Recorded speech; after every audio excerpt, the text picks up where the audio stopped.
ചേച്ചിക്ക് ക്യാൻസർ ആണെന്നും ചേച്ചി എന്താണ് അതിനോട് പ്രതികരിക്കാനുള്ളത്? ഇങ്ങനെ ഒരു രോഗം ഒരു മനുഷ്യനുണ്ടെന്ന് അറിഞ്ഞാൽ പോലും റിപ്പോർട്ടിന്റെ അടിസ്ഥാനത്തിൽ വരെ പല അലിഗേഷൻസ് ഇതിന് മുന്നേ നമുക്കറിയാലോ ഉണ്ടാക്കിയിട്ടുണ്ട്. രേണു സുധിയെ കുറിച്ച് കഴിഞ്ഞ ദിവസം സോഷ്യൽ മീഡിയയിൽ വന്നിട്ടുള്ള ഒരു കാര്യം, അതായത് പുള്ളിക്കാരുടെ ഹെൽത്ത് കണ്ടീഷനും വിവരിച്ചു കൊണ്ടിട്ടുള്ള ഒരു വീഡിയോ ഫസ്റ്റ് ഷഫീന ബീബിയുടെ ചാനലിൽ വരാനായിട്ട് ഇടയുണ്ടായി. അതിനുശേഷമാണ് ഇങ്ങനൊരു കാര്യമുണ്ടെന്നുള്ള കാര്യം തന്നെ എനിക്ക് അറിയാനായിട്ട് സാധിച്ചത്. എന്നാൽ അതിനെ തുടർന്ന് ഞാൻ ഇതിനെപ്പറ്റി അന്വേഷിച്ച് വന്നപ്പോഴത്തേക്കിന് ഇത് കൺഫേം ആണെന്നും ഈ ഒരു കാര്യം ഞാൻ ഒഴികെയുള്ള ഒരുവിധപ്പെട്ട ആൾക്കാർക്കെല്ലാം ഈ ഒരു സാധനം അറിയാമെന്നും എനിക്ക് ആ സമയത്താണ് മനസ്സിലായ ഒരു കാര്യം. അതിനെ തുടർന്ന് ഷബീന ബീബിയുമായിട്ട് സംസാരിച്ച അതേ പെൺകുട്ടി തന്നെ എൻ്റെ മൊബൈലിലും എനിക്കും വിളിക്കാനിടയുണ്ടായി. അവർക്ക് അതിനകത്ത് പറയാനുള്ള കാര്യം എന്താണെന്ന് ഏകദേശം ഒരു 14 മിനിറ്റുള്ള ഒരു വോയിസ് ആണ്. അത് ഞാൻ എൻ്റെ ബിഗിനിങ് ടു എൻഡ് യാതൊരുവിധ കട്ടും കൂടാതെ തന്നെ വ്യക്തമായിട്ട് വീഡിയോയിൽ ഞാൻ വെച്ചിട്ടുണ്ട്.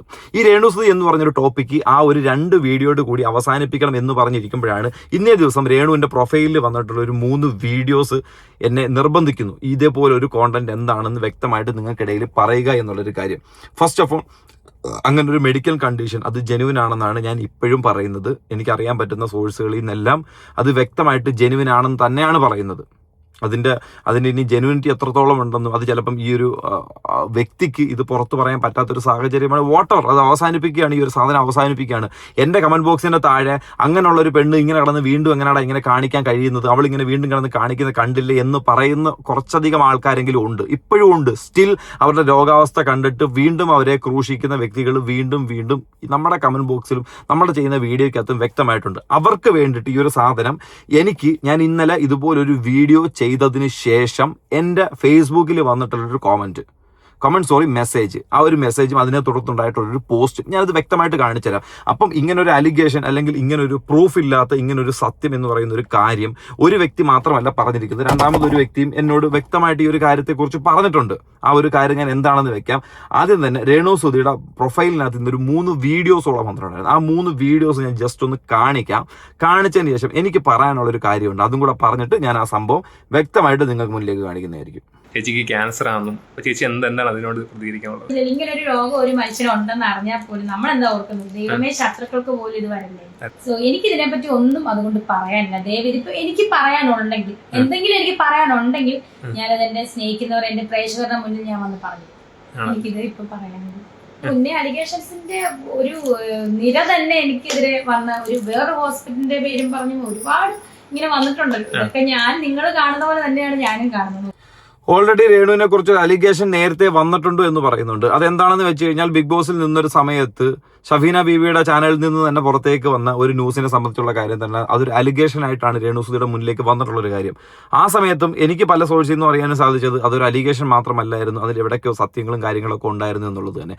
അതുപോലെ തന്നെ ഈ ഒരു വിഷയത്തെക്കുറിച്ചും എനിക്ക് അത് തന്നെയാണ് പറയാനുള്ളത്. പക്ഷെ അവരുടെ മെഡിക്കൽ കണ്ടീഷൻ എടുത്തു വെച്ച് നമ്മൾ ക്രൂശിക്കുക മാത്രമല്ല, കാരണം ഇങ്ങനെ ഒരു അവസ്ഥയിലും ഇവർ ഇതുപോലെ വീഡിയോസ് ചെയ്യുമ്പോഴത്തേക്കിന് ഇതിനകത്ത് ഉണ്ടാകാൻ പോകുന്ന എഫക്റ്റ് ചെയ്യാൻ പോകുന്ന കാര്യങ്ങൾ എന്താണെന്നറിയോ? എന്നെ പോലെ ഒരുപാട് യൂട്യൂബേഴ്സ് ഉണ്ട് വീഡിയോ ചെയ്യുന്നത്. ഇവരുടെ നെഗറ്റിവിറ്റിയാണ് സോഷ്യൽ മീഡിയയിൽ ഏറ്റവും കൂടുതൽ സ്പ്രെഡ് ആയിക്കൊണ്ടിരിക്കുന്നത്. കാരണം ഇവർ നെഗറ്റിവിറ്റിയുടെ കൂടെ ഒരു പബ്ലിസിറ്റി ആഗ്രഹിക്കുന്ന ഒരു വ്യക്തിയാണ്, നെഗറ്റിവിറ്റി വഴി വളരാനായിട്ട് ആഗ്രഹിച്ച ഒരു വ്യക്തിയാണ്. അതേ പാത്തിൽ കൂടെ തന്നെയാണ് കഴിഞ്ഞ 1.5 വർഷമായിട്ട് ഈ രേണു സുധി എന്ന് പറയുന്നൊരു വ്യക്തി പോയിക്കൊണ്ടിരുന്നത്. സുധി എന്ന് പറയുന്ന ഒരു പേര് ലേബൽ യൂസ് ചെയ്ത് പോയിക്കൊണ്ടിരുന്നത്. അപ്പോൾ എന്തോ ചെയ്യും, നമ്മൾ ചെയ്യുന്ന വീഡിയോസ് എല്ലാം പ്രോപ്പറായിട്ട് അവർക്ക് നെഗറ്റീവ് ആയിരുന്ന വീഡിയോസ് തന്നെയായിരിക്കും മെജോറിറ്റി ആൾക്കാരും പുറത്ത് വിട്ടുകൊണ്ടിരിക്കുന്നത്. അതാരും ഇന്റൻഷൻ ചെയ്യുന്ന ഒരു കാര്യമല്ല. ആ ജനങ്ങളുടെ പൾസ് എന്താണെന്നും ജനങ്ങൾ ഇഷ്ടപ്പെടുന്നത് എന്താണെന്നും ആ ജനങ്ങൾ ഇഷ്ടപ്പെടുന്ന കാര്യങ്ങൾ ഈ രേണുസുധി കാണിക്കുന്ന എതിർപ്പ് വ്യക്തമായിട്ട് ജനങ്ങൾക്ക് കൺവിൻസ് ആവുന്നു എന്നുള്ളത് കൊണ്ടാണ് ഈ ഒരു രീതിയിൽ വീഡിയോ ചെയ്തുകൊണ്ടിരുന്നത്. ഫസ്റ്റ് ഓഫ് ഓൾ എനിക്ക് പറയാനുള്ളൊരു കാര്യം, ഇങ്ങനൊരു ആലിഗേഷൻ രേണുസുധി എന്ന് പറയുന്ന ഒരു വ്യക്തിക്ക് പേരിൽ വരുമ്പോഴത്തേക്കിന് അതിനകത്തൊരു സത്യമുണ്ടെന്നാണ് ഞാൻ ഇപ്പോഴും വിശ്വസിക്കുന്നത്. അതിനകത്തൊരു സത്യമുണ്ടെന്നാണ് എനിക്കും അറിയാൻ സാധിച്ചത്. അപ്പം സംഭവിക്കുന്നതെന്ന് വെച്ചാൽ ഇവർ പല വീഡിയോസിലും വന്നിട്ട് ഇതുപോലെ എനിക്കിങ്ങനെ ഒരു കാര്യമില്ല, എനിക്കിതുമായിട്ടൊരു ബന്ധവും ഇല്ല, എനിക്കിതൊന്നും അറിയത്തില്ല, എനിക്ക് അങ്ങനെ വല്ല കാര്യങ്ങൾ ഉണ്ടെന്നുണ്ടെങ്കിൽ ഞാനത് നിങ്ങൾക്ക് മുന്നിലേക്ക് വന്ന് ഞാൻ പറയും എന്നൊക്കെ പറഞ്ഞുകൊണ്ട് ഇതുപോലൊരു വീഡിയോസ് ഇടുമ്പോഴത്തേക്കിന് ഈ ഒരു ടെക്നിക്കലി പോലും ക്വാളിഫൈ ആവാത്ത ഒരുപാടധികം വീഡിയോസ് ഉണ്ട്, അല്ലെങ്കിൽ കമന്റോളികളുണ്ട്. ഈ കമന്റോളികൾ വന്ന് പറയുന്ന കാര്യങ്ങൾ എന്താണെന്ന് വെച്ച് കഴിഞ്ഞാൽ രേണു സുധിയെ ഡിഫെയിം ചെയ്യാൻ വേണ്ടിയിട്ട് പുതിയ ഒരു കെട്ടുകഥയുമായിട്ട് വരുന്നു എന്നും. ബേസിക്കലി ഒരാളുടെ രോഗാവസ്ഥ ചൂണ്ടിക്കാണിച്ചിട്ട് ഒരു കെട്ടുകഥ ഉണ്ടാക്കി നിന്റെയൊക്കെ മുന്നിലേക്ക് വന്ന് കാണിക്കേണ്ട ഒരു അവസ്ഥ എനിക്കില്ല. ഇതുപോലൊരു കെട്ടുകഥ ഉണ്ടാക്കി അതിനകത്തുനിന്ന് 1 രൂപയുടെ ആഹാരം മേടിച്ച് കഴിക്കേണ്ട ആവശ്യവും എനിക്കില്ല. ഇപ്പം അത്യാവശ്യം ഒരു കുഴപ്പവും ഇല്ലാതെ ജോലി ഇല്ലെങ്കിൽ പോലും കുറച്ചുനാൾ എനിക്ക് ഓടിപ്പോകാൻ പറ്റുന്ന രീതിയിൽ ഞാനായിട്ട് തന്നെ ചെയ്ത് വെച്ചിട്ടുണ്ട്. അതുകൊണ്ട് എനിക്ക് ഇതിൻ്റെ ഒന്നും ആവശ്യമില്ല. പക്ഷേ രേണുസുതി ഇതുപോലുള്ള വീഡിയോസും കാര്യങ്ങൾ ചെയ്യുമ്പോഴത്തേക്കിന് ആ ഒരു സംശയം പല ആൾക്കാരിലേക്ക് വീണ്ടും ഇംപ്ലിമെന്റ് ചെയ്യുന്ന ഒരു കാര്യമാണ് സത്യം. ഒന്നൊക്കെ ഇങ്ങനെ ഒരു രോഗാവസ്ഥ വന്നിട്ടുണ്ടെന്നുണ്ടെങ്കിൽ ഒരു സോഷ്യൽ മീഡിയ പ്ലാറ്റ്ഫോമിൽ പോലും ഈ ഒരു സാധനം വരരുതായിരുന്നു. നമ്മളിത് ചെയ്യാനിടയുണ്ടായ സാഹചര്യം രേണുവിനെ കുറിച്ച് കണ്ടിന്യൂസ് രേണുവിൻ്റെ വീഡിയോസ് ചെയ്തുകൊണ്ടിരിക്കുന്ന ഒരു വ്യക്തി എന്ന രീതിയിൽ രേണുവിന് ഇങ്ങനെ ഒരു അലിഗേഷൻ വരുമ്പോഴത്തേക്കിന് എൻ്റെ പ്രീവിയസ് വീഡിയോ നോക്കാം, ഞാനിത് വ്യക്തമായിട്ട് കൺഫസ് ചെയ്തുകൊണ്ട് ആ ഒരു സാധനം അവിടെ ക്ലോസ് ചെയ്യുക. അതങ്ങനെയാണ്, ഇനി നമ്മൾക്കത് വേണ്ട, നമ്മളെ കൊണ്ട് പറ്റുന്ന രീതിയിൽ എന്തെങ്കിലും ഒരു സഹായം നമ്മളും ചെയ്തു കൊടുക്കാം എന്ന രീതിയിൽ തന്നെ പറഞ്ഞ് അവസാനിപ്പിക്കുന്ന ഒരു സാധനമാണ്. ആ സാധനത്തിന് മേളിൽ വീണ്ടും ഈ വീഡിയോ പോലും കാണാതെ വീഡിയോയ്ക്കകത്തുള്ള ആ ഒരു കോണ്ടന്റ് എന്താണെന്ന് മനസ്സിലാക്കാത്ത വായി തോന്നിയത് കോതയ്ക്ക് പാട്ട് എന്ന് പറഞ്ഞുകൊണ്ട് കിടന്ന് കമന്റ് ഇട്ടുകൊണ്ടിരിക്കുന്നവന്മാർ. നിനക്കൊക്കെ ചിലപ്പോൾ കമന്റ് ഇട്ടിട്ട് നിന്റെയൊക്കെ പാട് നോക്കിയിട്ടും നിന്റെയൊക്കെ ആഹാരം കഴിച്ചിട്ട് നിനക്കൊക്കെ വീട്ടിൽ പോയി കിടന്ന് ഉറങ്ങിയാൽ മതിയായിരിക്കും. നീയൊക്കെ അത് വീണ്ടും പറയുമ്പോഴത്തേക്കിന് നമ്മൾ വീഡിയോ ചെയ്ത ഒരാൾ എന്ന നിലയിൽ നോക്കുമ്പോഴത്തേന് ഈ ഒരു രോഗാവസ്ഥയെ വീണ്ടും എടുത്തു വെച്ചിട്ട് ക്രൂശിക്കുന്നു എന്നേ മനസ്സിലാക്കാനായിട്ട് സാധിക്കൂ. കേട്ടല്ലോ, പറഞ്ഞിട്ടും കാര്യമില്ലെന്നറിയാം, വിട്ടുപിടിച്ചോ, അല്ലെങ്കിൽ നീയൊക്കെ വീണ്ടാതെ ഊമ്പായിരുന്നു വീണ്ടും ഇരുന്ന് കമന്റ് ഇട്ടുകൊണ്ടിരിക്കുക. അടുത്ത് നോക്കാം. കിച്ചുവിന്റെ ഒരു ഉദ്ഘാടനം ഉണ്ടായിരുന്നു, കണ്ടായിരുന്നു? എന്റെ പൊന്ന് ചേട്ടാ, ഉദ്ഘാടനമോ ബ്ലോഗോ എന്ത് വേണേലും നന്നായിട്ട് ജീവിക്കട്ടെ. സന്തോഷം എന്നോടൊന്നും ചോദിക്കരുത്. ചേച്ചിക്ക് എന്താ തോന്നുന്നത്? ചേച്ചി സന്തോഷം.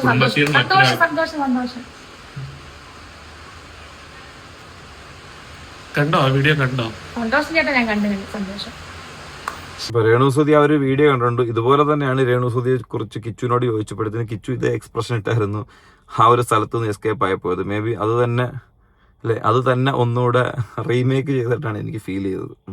അപ്പൊ ചേച്ചി ഇതേപോലെ സോഷ്യൽ മീഡിയ ഇപ്പൊ ചേച്ചിക്കെതിരെ വരുന്ന പുതിയൊരു വിവാദമാണ് ചേച്ചിക്ക് ക്യാൻസർ ആണെന്നും അതിനെ സംബന്ധിച്ച് ഒരുപാട് ന്യൂസുകൾ പല കമന്റുകളും ഒക്കെ വരുന്നുണ്ട്. അപ്പൊ ചേച്ചി എന്താണ് അതിനോട് പ്രതികരിക്കാനുള്ളത്? പല അലിഗേഷൻസും ഇതിനു മുന്നേ ഈ പുറത്ത് വിട്ടവരും ഉണ്ടാക്കിയിട്ടുണ്ട്. നിങ്ങൾക്കൊക്കെ അറിയാം, മെഡിക്കലിന്റെ റിപ്പോർട്ടിന്റെ അടിസ്ഥാനത്തിൽ വരെ പല അലിഗേഷൻസ് ഇതിനു മുന്നേ നിങ്ങൾക്കറിയാലോ ഉണ്ടാക്കിയിട്ടുണ്ട് എന്നെ പറ്റി. സോ എനിക്ക് ഇതിനെപ്പറ്റി ഒന്നും അതുകൊണ്ട് പറയാനില്ല. ദയവേദി ഇപ്പൊ എനിക്ക് പറയാനുണ്ടെങ്കിൽ എന്തെങ്കിലും എനിക്ക് പറയാനുണ്ടെങ്കിൽ ഞാനത് എന്റെ സ്നേഹിക്കുന്നവർ എന്റെ പ്രേക്ഷകരുടെ മുന്നിൽ ഞാൻ വന്ന് പറഞ്ഞു. എനിക്കിത് ഇപ്പൊ പറയാനുള്ളൂ. എന്നിട്ട് എന്തായിരിക്കും പെട്ടെന്ന് ഇങ്ങനെ ഒരു ഇത് വരാൻ? കുറെ പേര് പറഞ്ഞത് ഇത് ഫേക്കാന്ന്, കുറെ പേര് പറയുന്നുണ്ട്, അവർക്ക് കിട്ടണം എന്നൊക്കെ പറഞ്ഞ് കുറെ നെഗറ്റീവ് അങ്ങനെ വരുന്ന കുറെ ആൾക്കാർ. എനിക്ക് അതിനെപ്പറ്റി ഞാൻ പറഞ്ഞില്ല, ഇതിന് മുന്നേ അലിഗേഷൻസിന്റെ ഒരു നിര തന്നെ എനിക്കെതിരെ വന്ന ഒരു വേറൊരു ഹോസ്പിറ്റലിന്റെ പേരും പറഞ്ഞു ഒരുപാട് ഇങ്ങനെ വന്നിട്ടുണ്ടല്ലോ. ഇതൊക്കെ നിങ്ങൾ കാണുന്ന പോലെ തന്നെയാണ് ഞാനും കാണുന്നത്. പിന്നെ ഒന്നേ പറയാനുള്ളൂ, ഇപ്പം ഇങ്ങനെ ഉണ്ടേലില്ല നമ്മൾ ഇതിപ്പം എന്നെ അതിനെപ്പറ്റി പറഞ്ഞു. നമുക്ക് ഒരൊറ്റ പ്രാർത്ഥനയുള്ളൂ, ശത്രുക്കൾക്ക് പോലും ഇങ്ങനെ നമ്മൾക്കൊക്കെ നല്ല മനസ്സുള്ളവരാണ്. അപ്പൊ നമ്മുടെ പ്രാർത്ഥന ഇപ്പൊ ഇത് അറിഞ്ഞാൽ തന്നെ, ഇപ്പൊ അറിഞ്ഞാലും അറിഞ്ഞില്ലല്ലോ ഇങ്ങനെ ഒരു രോഗം ഒരു മനുഷ്യനുണ്ടെന്ന് അറിഞ്ഞാൽ പോലും നമ്മൾ എന്താ ഓർക്കുന്നത്? ദൈവമേ, ശത്രുക്കൾക്ക് പോലും ഇത് വരണ്ടേ? എല്ലാവരുടെ മനസ്സിൽ നമ്മൾ എല്ലാരെ പറ്റി പ്രാർത്ഥനയോടെ ഇരിക്കുക, ഇഷ്ടമായ ചിന്തകൾ വിടുക. തീർച്ചയായിട്ടും രേണുസുതി, from the bottom of my heart, ഇങ്ങനെ രോഗാവസ്ഥ ആർക്കും ഉണ്ടാവാതിരിക്കട്ടെ. രേണുസുതിക്ക് അങ്ങനെ ഉണ്ടെന്നുണ്ടെങ്കിൽ എത്രയും പെട്ടെന്ന് അതിൽ നിന്നും ഭേദമായിട്ട് തന്നെ മുന്നോട്ട് വരട്ടെ.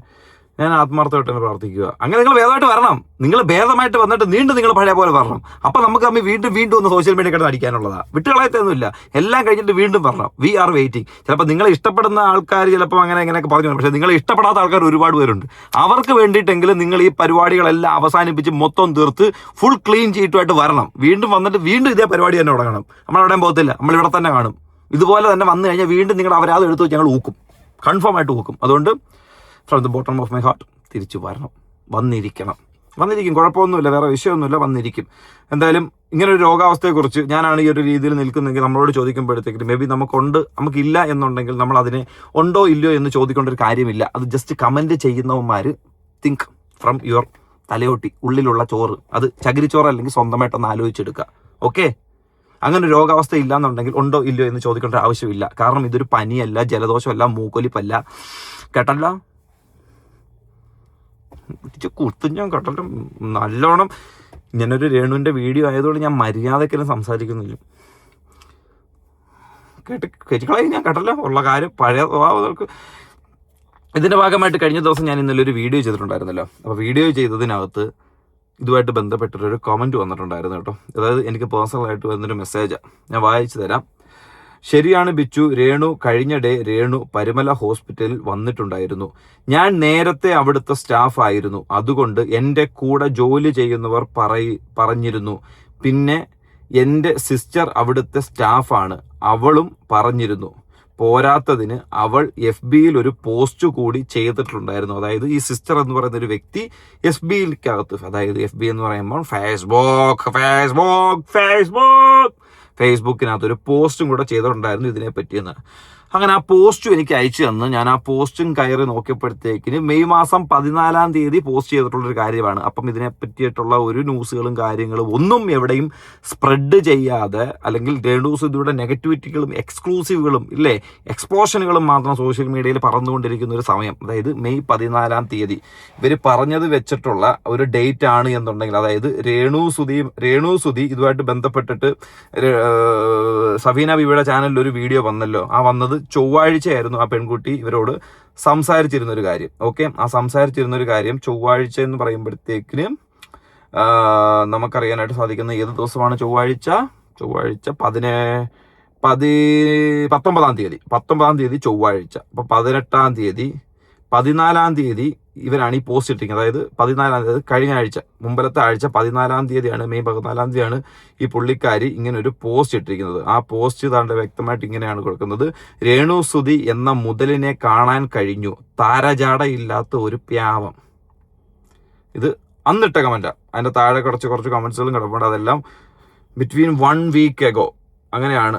ഈ സോഷ്യൽ മീഡിയയിൽ ഇതുമായിട്ട് ബന്ധപ്പെട്ട സംഭവങ്ങൾ വന്നത് ഇന്നലത്തെ ഒരു ദിവസമാണ്. അപ്പോൾ വീഡിയോ ചെയ്യുമ്പോഴത്തേക്കിന് ഈ ഒരു കാര്യത്തിന്റെ ജെനുവിനിറ്റി എത്രത്തോളം ഉണ്ടെന്നും, വീണ്ടും ഇതും പറ്റി അറിയാവുന്ന ആൾക്കാർ നമുക്കായിട്ട് തന്നെ പേഴ്സണലി മെസ്സേജ് അയച്ച് ഈ കാര്യങ്ങളൊക്കെ പറയുന്നുണ്ട്. ഓക്കെ, വോട്ടവർ. അതിപ്പോൾ ഞാൻ അതിനകത്ത് വെക്കാനുള്ളൊരു കാരണം നമ്മൾ പോയിട്ട് മറ്റേ കുത്തിയെടുത്തോണ്ട് പോകുന്ന സാധനങ്ങളൊന്നുമല്ല. ഇങ്ങനൊരു സാധനത്തിന്റെ ഒരു കൺഫർമേഷൻ വന്നിട്ടുണ്ട്. അപ്പം ഇത് ഒന്നും അറിയാതെ വീണ്ടും അവരെ കിടന്ന് നെഗറ്റീവ് പറയാനും ചീത്ത വിളിക്കാനും തള്ളക്കി വിളിക്കാനും നടക്കുന്ന കുറെ എണ്ണമുണ്ട്. വീണ്ടും അത് കണ്ടിട്ട് അത് അവർക്ക് ആവശ്യമാണെന്ന് പറഞ്ഞുകൊണ്ട് നടക്കുന്നത് അല്പം അത് കഴിഞ്ഞു. ഒരാൾ വീണു എന്ന് കണ്ടു കഴിഞ്ഞാൽ അവനെ പിന്നെ ബാക്കിൽ നിന്ന് കുത്തുന്നത് ശരിയല്ല, അല്ലെങ്കിൽ അവൻ്റെ തലയിൽ കയറി നിൽക്കുന്നത് ശരിയല്ല. അവൻ വീണിട്ടുണ്ടെങ്കിൽ അത് വീണു. നിനക്ക് ആഗ്രഹം ഉണ്ടെങ്കിൽ അവനെ കൈ പിടിച്ച് പൊക്ക്, അത്രേ ഉള്ളൂ. അതിപ്പം ആരാണെങ്കിലും ശരി, നിന്നെ ഇല്ലാതാക്കാൻ നോക്കിയവനാണെങ്കിലും ശരി, അവൻ നമുക്ക് മുന്നിലൊന്ന് വീണു എന്ന് കണ്ടു കഴിഞ്ഞാൽ അവനെ നമ്മൾ എടുത്ത് പൊക്കുക, അത്രേ ഉള്ളൂ. എടുത്ത് പൊക്കാൻ നിനക്ക് മനസ്സില്ലാന്നുണ്ടെങ്കിൽ ആ വിട്ടിട്ടങ്ങ് പോവുക, തിരിഞ്ഞു നോക്കാതെ സൈഡിൽ നിന്ന് മാറി അപ്പുറത്തേക്ക് പോവുക. ആ ഒരു കാര്യമാണ് ഞാനിപ്പം ഈ ഒരു ടോപ്പിക്കുമായിട്ട് ചെയ്തുകൊണ്ടിരിക്കുന്ന ഒരു കാര്യം. എന്താ, ഇതോടുകൂടി ആ ഒരു ടോപ്പിക്ക് അങ്ങനെ അങ്ങ് ബുക്കങ്ങ് മടക്കുക, സുധി ലേയം അങ്ങ് അവസാനിപ്പിക്കുക.